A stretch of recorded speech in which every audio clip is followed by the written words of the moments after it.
The story of the sixth station is truly overwhelming. It's about Veronica, a historical figure, a hero. Christ is heading up the hill. The mob is behind him. He is tormented, tired, bleeding. He is preparing for the end, and he has had no support so far. This is going to change. The table will turn. Let's focus on the face of Christ for a moment. Is he suffering? Most likely. And for a moment this will not be so. At the sixth station is a small inn. Out of this place a woman appears, small and feisty.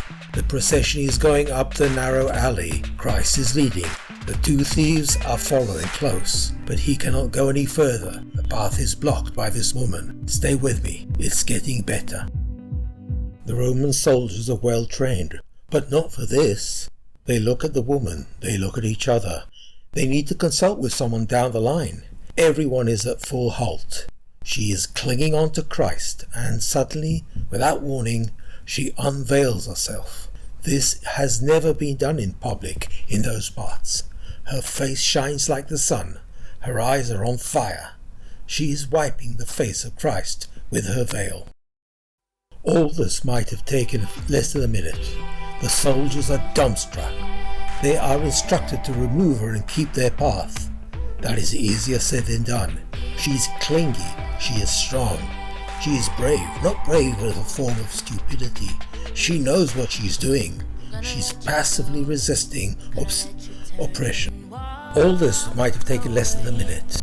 The soldiers are dumbstricken. They are instructed to get her out of the way. That is easier said than done. She is clingy. She is strong. She's brave. Not brave as a form of stupidity. She knows what she's doing. She is passively resisting oppression. Veronica is the first person this morning to actually go against the turn of events. She's the first active sympathizer. She is resisting the entire Roman Empire. She is trying to stop the wheels of history from turning.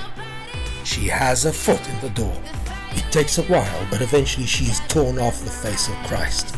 She is still fighting back on her doorstep, held strong by the soldiers lest she carries out another attack. The true face of Christ is completely imprinted on her veil. It was transferred with all the pain and love and passion. And what about Christ?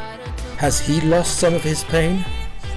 It seems as though he has, as though he was waiting for this moment to come, a single woman to reduce his suffering, to transport his pain to a veil of cloth.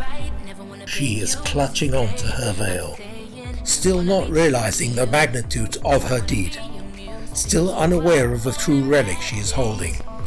Later that relic will be summoned by Emperor Tiberius to cure his sickness. Veronica and the relic travel to Rome. She descends back into her role in history, and the relic is still there. And you too are still there, which I like. Stay with me. We're moving on to the seventh station. That's something else.